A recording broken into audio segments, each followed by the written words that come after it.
जयकारा बोलो माता रानी का। जगत माई महामाई माँ भद्रकाली की जय बोलो। माता रानी के सांचे दरबार की जय बोलो। तो वृश्चिक राशि वालों, स्वागत है आप सभी का आपके अपने वैदिक मंथन भिंड यूट्यूब चैनल में। बंधुओं, अब समय आ चुका है कि जब आप अपने जीवन के हर एक कष्ट, धोखे और परेशानियों से छुटकारा प्राप्त कर लेंगे। जी हाँ बंधुओं, अब आपका बड़े से बड़ा दुश्मन भी आपके सामने घुटनों पर बैठ जाएगा, आपसे नजरें तक नहीं मिला पाएगा। जी हाँ बंधुओं, हम आपको आज एक ऐसा प्राचीन तंत्र देने जा रहे हैं जो अत्यंत गुप्त है परंतु बेहद ही शक्तिशाली है। जब आप इस तंत्र का प्रयोग करना शुरू करेंगे तो इसके परिणाम आपको तुरंत ही अपने जीवन में, अपने शरीर पर और अपने घर में दिखाई देने शुरू हो जाएंगे। इस तंत्र से दैवीय ऊर्जाएं, दिव्य शक्तियां घनीभूत हो जाती हैं, केंद्रित हो जाती हैं और आपकी हर एक इच्छा और मनोकामना को पूरी करने के लिए आतुर हो जाती हैं। जी हाँ बंधुओं, इस तंत्र विद्या के लिए आपको इन दो चीजों को अपने घर आज ही लाना होगा जब आप इस कार्यक्रम को देख रहे हैं, क्योंकि आप जितनी देर करेंगे उतना ही पवित्र समय गुजरता चला जाएगा और आपके जीवन के लिए परेशानियां बढ़ती चली जाएंगी। बंधुओं, एक बात यहाँ पर हम आपको पहले ही बता दें कि आज आप इस कार्यक्रम को पूरा अवश्य देखना, अंत तक देखना और सबसे महत्वपूर्ण बात कि इसे बिल्कुल अकेले में ही देखना। और हम आपसे वादा करते हैं कि जब आप इस कार्यक्रम को अंत तक देख लेंगे और उसके बाद इस कार्यक्रम में बताई गई चीजों और विद्याओं का प्रयोग अपने जीवन में शुरू कर देंगे, जो कि बहुत ही सरल हैं परंतु बेहद गुप्त हैं, तो आपके जीवन में अद्भुत परिणाम आप देखेंगे। हम तो यहाँ तक कहेंगे कि जिन चीजों के लिए आप अब तक तड़प रहे हो वे सारी चीजें आपको एक एक करके मिलने शुरू हो जाएंगी। जी हाँ बंधुओं, अब आपके मन में विचार आ रहा होगा कि आखिर ऐसी कौन सी चीजें हैं और आखिर ऐसा कौन सा तंत्र है और हमें आज तक किसी ने इस तंत्र के विषय में क्यों नहीं बताया है। तो बंधुओं, हम आपको बता दें कि जो सचमुच में काम करने वाली विद्याएं होती हैं उन्हें जानबूझकर गुप्त रखा जाता है। उन विद्याओं को अगर सरेआम सबको बता दिया जाएगा तो उनकी जो ऊर्जाएं हैं, उनकी जो शक्ति है वह धीमी पड़ने लगती है, कमजोर पड़ने लगती है। इसीलिए हम आपसे कह रहे हैं कि इस कार्यक्रम में बताई गई बातों को किसी को मत बताना, चुपचाप अकेले में देखना और खुद से ही इनका प्रयोग करना शुरू कर देना। यदि आप इन चीजों का प्रचार करना शुरू कर देंगे तो इनकी शक्ति कमजोर पड़ने लगेगी। जी हाँ बंधुओं, तो अब ज्यादा समय खराब न करते हुए चलिए अपने मुख्य विषय की शुरुआत करते हैं। माता रानी का नाम लेते हुए कमेंट बॉक्स में पूरे भक्ति भाव के साथ लिख डालना, जय माँ भद्रकाली रक्षा करो। माता रानी निश्चित तौर पर आपके ऊपर कृपा करेंगी, आपकी रक्षा करेंगी, हमें पूर्ण विश्वास है। इसी के साथ साथ बंधुओं, यदि आप इस चैनल कार्यक्रम पर पहली बार आए हैं तो आप इसे सब्सक्राइब अवश्य कर लें। इसमें आपका ही लाभ है बंधुओं, क्योंकि हम हर रोज ऐसे ही ज्ञान से भरपूर जीवन को बदल देने वाले कार्यक्रम लेकर आते रहते हैं। तो चलिए बंधुओं, चैनल को सब्सक्राइब करिए, फिर आगे बढ़ते हैं। अब बंधुओं, अब पछताने होत का जब चिड़िया चुगे खेत। कहने का मतलब यह है कि लोग अक्सर जीवन में बड़े बड़े कार्य कर लेते हैं, काम धंधे व्यापार की शुरुआत कर लेते हैं, नौकरी कर लेते हैं, विवाह संबंध तक कर डालते हैं। फिर जब तकलीफें आती हैं, परेशानियां आती हैं, जीवन में पल पल में रुकावटें आती हैं, तब उन्हें याद आता है कि क्यों ना अपनी कुंडली, अपना चार्ट दिखा लिया जाए और जीवन में आ रही परेशानियों का कारण जान लिया जाए। लेकिन बंधुओं, यह बहुत देर से होने वाली प्रक्रिया है। बेहतर प्रक्रिया यह है कि कोई भी महत्वपूर्ण कार्य आपको करना है तो पहले अपनी कुंडली का सही आकलन करवा लिया जाए, ग्रह दशा का, महादशा का, ग्रहों की सकारात्मक स्थितियों का पूर्ण ज्ञान हासिल कर लिया जाए। उसके बाद ही कोई भी महत्वपूर्ण कदम उठाया जाए तो आपकी तरक्की के, काम धंधे में, व्यापार में उन्नति के बहुत अधिक चांसेस रहते हैं, जीवन भी सरल बनता है। तो ऐसे में यदि आप आज की स्थिति में कोई ऐसी महत्वपूर्ण परिस्थिति का सामना करने वाले हैं तो आप श्रेष्ठ कुंडली का आकलन करवा सकते हैं। नीचे दिए गए नंबरों पर आप कॉल करें, मैसेज करें, एक बहुत ही मामूली सी दक्षिणा के साथ श्रेष्ठ मार्गदर्शन प्राप्त करें, फिर जीवन में आगे बढ़ें। बाकी माता रानी आपका सहयोग करेंगी ही। हमारी तरफ से शुभकामनाएं। ध्यान से सुनिए। तो बंधुओं, हमने आपको चीजों के विषय में पहले भी कई बार ज्ञान दिया है और उन चीजों के प्रयोग करने से सैकड़ों, हजारों लोगों को बहुत लाभ भी प्राप्त हुए हैं। लोग हमें कमेंट करते हैं, मैसेज करते हैं और कहते हैं कि गुरुजी, आपने जो हमें उपाय बताया, जिन चीजों के बारे में हमें ज्ञान दिया, हमने जब उन चीजों का प्रयोग करना शुरू किया तो हमारे जीवन में अद्भुत बदलाव आने शुरू हो गए। मतलब कहने का यह है कि कई लोगों को अपने जीवन के कष्टों से मुक्ति प्राप्त हुई है। अब बंधुओं, ये सब बातें हम आपको इसलिए बता रहे हैं कि अब तक हमने आपको जिन चीजों के विषय में बताया है वह इन दो चीजों के आगे कुछ भी नहीं है। जी हाँ बंधुओं, इन दो चीजों की शक्तियां बहुत अधिक हैं। इन्हें जानबूझकर गुप्त रखा जाता है। इनके विषय में लोगों को जानबूझकर बताया नहीं जाता है क्योंकि इनके दुरुपयोग होने का खतरा बना रहता है।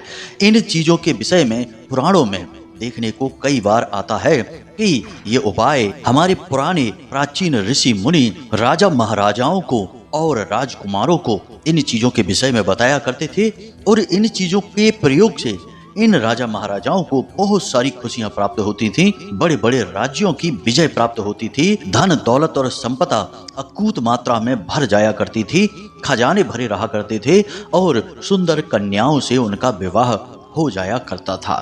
तो कहने का मतलब यह है कि ये दो चीजें प्राचीन गुप्त महाविद्याएं हैं। अब समय आ गया है कि जब आप इन दो चीजों से अपना परिचय करें और इनके प्रयोग करने शुरू करें। बंधुओं, अब आगे कार्यक्रम में जो हम आपको बताने जा रहे हैं उसे बिल्कुल ध्यान के साथ सुनना है और जरूरत पड़े तो कुछ चीजों को आप नोट भी करते चले। तो अब ध्यान से सुनिए बंधुओं। भोलेनाथ, जिन्हें हम महादेव कहते हैं, उन्हें महादेव या महाकाल यानी उनके नाम के आगे महा इसलिए लगा है क्योंकि वे इन सब चीजों से ऊपर हैं। देवों से भी वे ऊपर हैं, काल यानी समय से भी वे परे हैं। वे समय की सीमाओं में नहीं आते हैं।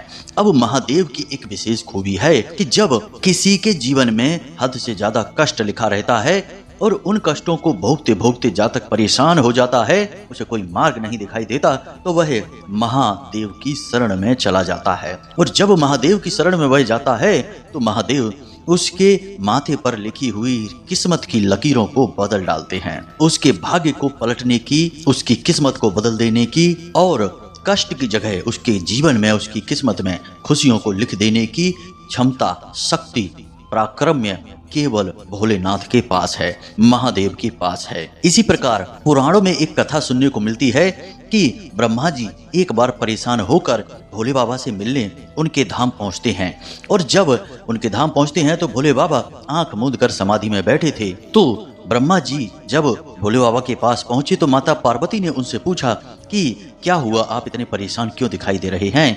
तो ब्रह्मा जी माता पार्वती से शिकायत करते हुए कहते हैं कि हम भोले बाबा से बहुत परेशान हो चुके हैं। पार्वती माता पूछती हैं कि आखिर क्या हुआ, ऐसी कौन सी बात हो गई। तो ब्रह्मा जी कहते हैं कि हम किसी जातक के जीवन में उसके कर्म के अनुसार दुख और कष्टों को लिखते हैं और वह जातक अपने कष्ट और परेशानियों को भोग भी रहा होता है, अपने कर्म काट रहा होता है, लेकिन कहीं से उसे जब भोले बाबा के बारे में पता चलता है तो वह उनकी शरण में चला जाता है। और जब भोले बाबा की शरण में कोई जातक आता है तो ये भोले बाबा सदा शिव महादेव उसकी किस्मत को बदल कर रख देते हैं, हर एक कष्ट को काट देते हैं, उसकी जीवन में, उसकी किस्मत में, उसके भाग्य में खुशियां ही खुशियां लिख देते हैं। यानी कि ये हमारे लिखे हुए विधान को, विधि के विधान को ही पलट कर रख देते हैं। ऐसा कैसे चलेगा माते, जब भोले बाबा किसी की किस्मत का फैसला खुद ही कर देंगे तो फिर हम ब्रह्मा और विष्णु जी यानी नारायण श्री हरि विष्णु की आवश्यकता ही क्या है। तो माता पार्वती कहती हैं कि इसमें भोले बाबा का कोई दोष नहीं है। भोले बाबा हैं ही इतने भोले कि वे केवल जो सामने दिखता है, जिसका भाव गहरा है, जो दर्द में होता है, जिसकी आंख से आंसू बहते हैं, बस उसी को देखकर पिघल जाते हैं। इसीलिए तो इनका नाम भोलेनाथ है, क्योंकि ये जातक के दुख को देख ही नहीं सकते हैं। और जैसे ही जातक इनके आगे आकर आंसू बहाता है, दुखी होता है, तो ये उसके सारे कष्ट स्वयं अपने ऊपर ले लेते हैं और उसके जीवन में खुशियां ही खुशियां भर देते हैं। यानी कि भोलेनाथ का यह व्यक्तिगत स्वभाव है। और चाहे देव हो, दानव हो, मानव हो या स्वयं महादेव ही क्यों ना हो, अपने स्वभाव के विपरीत कोई जा ही नहीं सकता है और यही भोलेनाथ की मजबूरी है। तो इस कहानी से हमें यह शिक्षा मिलती है कि जब जीवन में कष्ट बढ़ जाए, परेशानियां बढ़ जाएं, तो भोलेनाथ की शरण में चले जाइए। ऋषि मार्कंडेय जो अल्प आयु थे, भोलेनाथ की शरण में जाते ही अमर हो गए और भोले बाबा के आजीवन सेवक और भक्त बन गए। तो ये सारी बातें हम आपको इसलिए बता रहे हैं कि यह जो क्रिया है, यह जो उपाय है, यह भोलेनाथ से ही जुड़ा हुआ है। जी हाँ बंधुओं, केवल भोले बाबा में ही यह सामर्थ्य है कि वे आपके जीवन भर के कष्ट और परेशानियों को मिटा सकती हैं। तो अब जरा ध्यान से सुनिए, आपको 2 चीजों की आवश्यकता है। पहली चीज, सांप का यानी नाग और नागिन का एक जोड़ा। नाग और नागिन का जोड़ा वैसे तो चांदी का होना चाहिए, परंतु यदि आपकी सामर्थ्य ना हो तो आप तांबे का भी ले सकते हैं। अब नाग और नागिन के जोड़े का क्या करना है, इसके बारे में हम आगे आपको बताने जा रहे हैं। अब दूसरी चीज के विषय में ध्यान से समझिए। दूसरी चीज है श्वेतार्क गणपति या स्वयं भू गणपति। जी हाँ बंधुओं, अब ये 2 चीजें आपको कहाँ मिलेंगी, इनके बारे में समझते हैं। तो जो नाग नागिन का जोड़ा है वह तो आपको किसी भी पूजा पाठ की दुकान पर आसानी से मिल ही जाएगा, उसमें परेशानी नहीं है। लेकिन ये जो श्वेतार्क गणपति हैं या स्वयं भू गणपति हैं, इनके विषय में आपको जानना बेहद आवश्यक है। हो सकता है कि आप में से बहुत सारे लोगों ने स्वयं भू गणपति का कभी नाम भी ना सुना हो, जिन्हें श्वेतार्क गणपति कहते हैं, इनका कभी नाम भी ना सुना हो। तो आज हम आपको इनसे परिचय कराने जा रहे हैं। आपने अक्सर यह देखा होगा कि खासतौर से सावन के महीने में भोले बाबा के शिवलिंग पर एक पुष्प चढ़ाया जाता है, जिसे आंख का पुष्प कहा जाता है। जी हाँ बंधुओं, इसे आर्क भी कहते हैं, आंख भी कहते हैं। यह पुष्प जिसमें से सफेद रंग का दूध जैसा कुछ निकलता है, तरल पदार्थ, यह बहुत ही जहरीला होता है। और भोले बाबा को तो जहरीली चीजें ही चढ़ाई जाती हैं, फिर चाहे भांग हो, धतूरा हो, आर्क हो, कुछ भी हो, भोले बाबा सब ग्रहण कर लेते हैं। कष्ट खुद ले लेते हैं, खुशियां हमें दे देते हैं। तो यह आंख का फूल आपने देखा होगा, भोले बाबा को चढ़ाया जाता है। यह भोले बाबा को अत्यंत प्रिय होता है। अब इस आंख के पौधे को एक विशेष आशीर्वाद गणपति के द्वारा प्राप्त है, और वह आशीर्वाद यह है कि यह आंख का पौधा पुराना होता जाएगा, यानी कि लगभग 11 वर्ष का हो जाएगा। तो इसकी जड़ का जो केंद्र है वह बिल्कुल गणेश जी का रूप ले लेगा, यानी कि स्वयं गणेश जी प्रकट हो जाएंगे। अब गणेश जी यहाँ क्यों प्रकट होंगे? क्योंकि यह पौधा स्वयं भोलेनाथ का प्रतीक माना जाता है, और गणेश जी को भोले बाबा का साथ बहुत अधिक प्रिय है। और एक बात हम बता दें कि पुराणों में यह घटना लिखी हुई है, आपने भी सुनी होगी, कि भोलेनाथ गणपति से बहुत अधिक प्रसन्न रहते हैं। भोले बाबा ने ही उन्हें प्रथम पूज्य होने का वरदान भी दिया था। जब उन्होंने अपने संसार का एक चक्कर लगाने वाली घटना जो थी, उसके विषय में गणेश जी ने अपने माता पिता यानी माता पार्वती और भोले बाबा का चक्कर लगा लिया, तो भोलेनाथ बहुत प्रसन्न हो गए। यह कहानी लंबी है, फिर कभी आपको सुनाएंगे। तो कहने का मतलब यह है कि भोलेनाथ के साथ गणपति वहां प्रकट हो जाते हैं। अब आपको क्या करना है, अब इसे जरा ध्यान से समझिए। अब कोई पौधा जो आंख का है वह कितना पुराना है यह कैसे पता चलेगा, और उसकी जड़ में गणपति निर्मित भी हो पाए हैं कि नहीं हुए हैं यह भी कैसे पता चलेगा। आप कहाँ तक पौधों को ढूंढते और उनकी जड़ को खोदते फिरेंगे। तो इसके लिए हमारे शास्त्रों में यानी शिव पुराण में भी लिखा हुआ है कि यदि कोई जातक सफेद आंख के पौधे की जड़ को लेकर आ जाए और उसे गंगा जल से स्नान करा के पूर्ण पवित्रता के साथ विधि विधान के साथ अपने घर में लाकर रख ले, तो वह गणपति का रूप ही माना जाता है, चाहे उसमें स्वयं भू गणपति प्रकट हुए हों या नहीं। क्योंकि इस पौधे को आशीर्वाद प्राप्त है कि इसकी जड़ में गणपति प्रकट होंगे 11 वर्ष के बाद।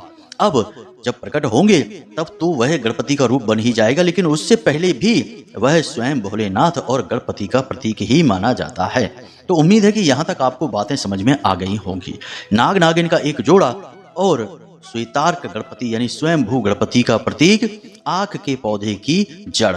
छोटा सा एक टुकड़ा आपको लेना है, पूरी जड़ नहीं खोदनी है, पौधे को तहस नहस नहीं करना है, उसे ज्यों का त्यों लगा रहने देना है। थोड़ी सी उसकी जड़ को खोदकर अपने घर लेकर आ जाना है। अब शास्त्रों में श्वेतार्क गणपति के कई प्रयोग लिखे हुए हैं, क्योंकि हर एक जातक के जीवन में कष्ट अलग अलग रूप में होते हैं। कोई कर्ज से परेशान है, किसी का व्यापार नहीं चल रहा, किसी के जीवन में क्लेश मचा हुआ है, परिवार में शांति नहीं है, यानी कि अलग अलग रूपों में इनके अलग अलग प्रयोग हैं। तो अब कैसे करने हैं इनके प्रयोग, इसे आप जरा ध्यान से समझिए। यदि आपको शत्रु से परेशानी है, यानी कि आपके शत्रु अधिक हैं, आपके खिलाफ षड्यंत्र रचते रहते हैं, यहाँ तक कि तंत्र मंत्र बाधाएं भी आपके जीवन में खड़ी होती रहती हैं, तो आपको शनिवार के दिन श्वेतार्क गणपति अपने घर लाना है, यानी कि सफेद आक के पौधे की जड़ को थोड़ा सा टुकड़ा खोद कर काट कर अपने घर लाना है और फिर इसे रात्रि के समय पूजन करना है, यानी कि गाय के घी का दीपक जलाना है और इसे शुद्ध करने के बाद सिद्ध किया जाता है। सिद्ध करने के लिए ओम गम गणपतये नमः इस मंत्र की एक माला जाप आपको करनी है। उसके बाद आपको ओम भैरवाय नमः, जी हाँ बंधुओं ध्यान से सुन लें, ओम भैरवाय नमः भगवान भोलेनाथ के भैरव स्वरूप में इस श्वेतार्क गणपति को सिद्ध किया जाएगा। फिर इसके बाद 4 जोड़ी लौंग की और एक लोहे का छल्ला, जिसे उंगली में हम पहनते हैं वैसा एक लोहे का छल्ला आपको चाहिए और काले कपड़े में आपको इन चीजों को लपेटना है। काले धागे से लपेटकर पोटली का रूप दे देना है और इसे अपने घर के मुख्य दरवाजे पर रात्रि के समय ही बांध देना है। इस प्रकार से बांधना है कि यह किसी को दिखाई ना दे, छिपा रहे। बस इससे आपके जीवन की हर एक नकारात्मक ऊर्जा, तंत्र मंत्र बाधा, नजर टोना टोटका सब कुछ अपने आप समाप्त हो जाएगा। किसी ने जानबूझकर यदि आपके ऊपर तंत्र क्रिया कर रखी है तो वह तांत्रिक क्रिया वापस उसी के पास चली जाएगी। जी हाँ बंधुओं, इसी प्रकार यदि आपको धन लक्ष्मी को यानी स्थायी लक्ष्मी को अपने जीवन में आकर्षित करना है, अब पैसे तो जीवन में आते रहते हैं और खर्च भी होते रहते हैं, तो इसे लक्ष्मी का आगमन नहीं कहेंगे, क्योंकि एक हाथ से पैसा आया और दूसरे हाथ से निकल गया, आपके पास कुछ भी नहीं बचा, तो यह लक्ष्मी का आगमन नहीं है, यह जीवन यापन चल रहा है। लक्ष्मी का आगमन या स्थायी लक्ष्मी का निवास उसे कहते हैं कि जब पैसा आए और पैसा खर्च भी हो, परंतु कुछ इस प्रकार का आपके जीवन में धन का प्रवाह हो कि आपकी तिजोरियां भी भरती चली जाएं, आपके बैंक बैलेंस भी भरते चले जाएं और आपके खर्चे भी अच्छी तरह से पूरे होते रहें, यानी कि इसे ही स्थायी लक्ष्मी का वास कहा जाएगा। तो यह वास यदि आपको चाहिए तो इसके लिए आपको क्या करना है, इसे जरा ध्यान से सुनिए। आपको पीले कपड़े में श्वेतार्क गणपति की पोटली बनानी है और बिल्कुल उसी विधि के साथ रात्रि के समय गाय के घी का दीपक जलाना है और इस श्वेतार्क गणपति को शुद्ध करने के बाद सिद्ध करेंगे। उसी प्रकार से मंत्रों का उच्चारण करेंगे। ओम गम गणपतये नमः एक माला इसकी जाप करेंगे। उसके बाद ओम श्रीम महालक्ष्मी नमः इस मंत्र का एक माला जाप करेंगे। मंत्र एक बार फिर से ध्यान से सुने, ओम श्रीम महालक्ष्मी नमः। इसके बाद आप उसी पीले रंग के कपड़े की पोटली बनाएंगे, साथ में थोड़ी सी कुछ चीजें और रखेंगे, यानी एक हल्दी की गांठ रखेंगे, एक चांदी का सिक्का रखेंगे और एक जोड़ी लक्ष्मी कौड़ियां रखनी है। लक्ष्मी कौड़ी आपको पूजा पाठ की दुकान पर मिल जाएगी। अब इसकी पोटली बनाकर आपको पीले धागे से लपेटकर ही पोटली बनाना है, यह याद रखना। इसकी पोटली बनाकर आपको अपने घर के उस स्थान पर रखना है जहां आप पैसे रखते हैं, चाहे वह कोई अलमारी हो, चाहे वह तिजोरी हो, कोई भी ऐसी जगह जहां आप लाकर अपने पैसे रखते हैं, उसी स्थान पर आपको इस पोटली को रख देना है। अब इसी प्रकार के व्यापार को बढ़ाने के, कर्ज से मुक्ति प्राप्त करने के, जीवन में प्रेम संबंध को आकर्षित करने के, पति पत्नी के बीच में यदि प्रेम नहीं है, आपसी प्यार समाप्त हो चुका है, तो उसे किस प्रकार वापस लेकर आएं और फिर से प्रेममय जीवन कैसे बनाएं, इसके बहुत सारे प्रयोग होते हैं श्वेतार्क गणपति के, परंतु उनके विषय में हम आज बात नहीं करेंगे, वरना हमारा कार्यक्रम बहुत अधिक लंबा हो जाएगा। अभी फिलहाल हमने 2 प्रयोग आपको बता दिए हैं, इन्हें आप अवश्य कर लें, दोनों ही प्रयोगों को आप कर लें। अब बात करते हैं अपने मूल प्रयोग की, उस नाग नागिन के जोड़े की जिसे आप लेकर आए हैं। इस जोड़े को आपको सोमवार के दिन लेकर आना है अपने घर में, गंगा जल के साथ इसे शुद्ध कर लेना है और इसे सिद्ध कैसे करेंगे इसे जरा ध्यान से सुनिए। तो सोमवार के दिन आपको भोलेनाथ के मंदिर पर जाना है और वहां पर शिवलिंग के ऊपर आपको इस नाग नागिन के जोड़े को रख देना है। रुद्राक्ष की माला के साथ आपको पंचाक्षरी मंत्र 1 माला कम से कम जाप करनी है। वैसे तो नियम के अनुसार 11 माला जाप करनी चाहिए, परंतु यदि समय का अभाव है तो आप 1 माला जाप करेंगे तब भी चल जाएगा। तो हमारे अनुसार तो आप 11 माला जाप करें, मंत्र छोटा ही है, जाप करने में अधिक से अधिक आपको 1-1.25 घंटा लगेगा, ज्यादा नहीं लगेगा और कम ही लगेगा। बस इस बात का ख्याल रखना कि मंत्र शुद्ध होना चाहिए।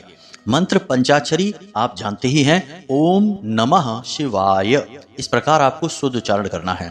जल्दबाजी में ओम नमः शिवाय ऐसे नहीं करना है, ओम नमः शिवाय इस प्रकार से आपको पूर्ण उच्चारण करना है।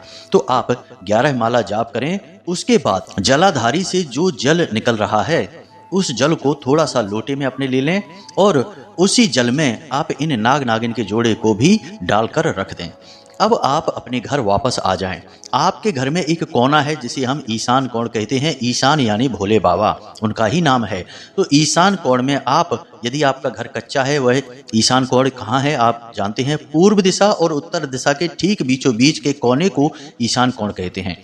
तो यदि वहाँ पर कच्ची जमीन है तो आप वहाँ पर थोड़ा सा एक गड्ढा खोदें और इस नाग नागिन के जोड़े को मिट्टी में दबा दें। उसके ऊपर आप एक गमला रखें और उस गमले में आप बेलपत्र का पौधा लगाएं और एक शिवलिंग छोटा सा लाकर रख दें। 4 अंगुल से बड़ा शिवलिंग नहीं लाना है, एक शिवलिंग लाकर रख लें उस बेलपत्र के पौधे के ठीक नीचे, और प्रतिदिन उस शिवलिंग के ऊपर थोड़ा सा जल आप अर्पित करना शुरू कर दें। अब यदि ईशान कोण में जमीन कच्ची नहीं है, क्योंकि आजकल तो पक्के घर बनने लगे हैं, फर्श पर टाइल पत्थर वगैरह लगा रहता है, तो अगर ऐसा नहीं है तो आप वहां पर एक गमला रख दें और उस गमले में ही बिल्कुल तली में, बिल्कुल नीचाई में, बिल्कुल तली में इस नाग नागिन के जोड़े को रख दें।